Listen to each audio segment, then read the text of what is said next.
The Roman civil wars of the 3rd and 4th centuries, the history of the conflicts that led to a split of the Roman Empire, written by Charles River editors, narrated by Bill Caufield.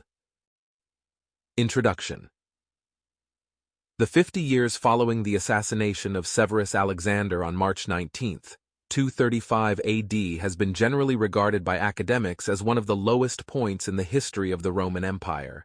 This stands in stark contrast to the previous 150 years, which included the reigns of the 5 good emperors, and has been universally praised as one of the high points of the empire.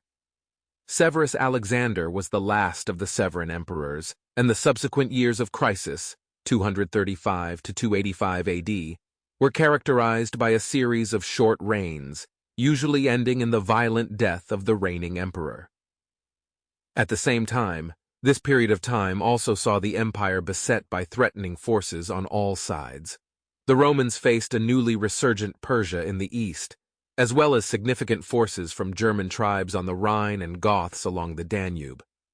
The various conflicts would result in the unprecedented death of a sitting emperor in battle, which took place in 251 with Emperor Decius, and Emperor Valerian was captured in 260 AD. Despite the disasters, there was at least some good news for the Romans. Aurelian and Probus both managed to recover lost territory, and they recovered some of Rome's prestige in doing so. The final turning point came with the accession of Diocletian in 284 AD. From that point on, the empire embarked upon a period of restoration, but before reaching that stage, the empire had no fewer than 20 emperors in those 50 years, even with the exclusion of an additional 5 Gallic emperors who set themselves up as independent rulers between 260 and 274. Diocletian's reign would see reforms put into place to achieve the desired end of the imperial crisis, and several of the emperors before him may well have had the ability to manage the reform process, but the army's power and willingness to use and abuse power ensured that few of them truly had a chance to really make their marks.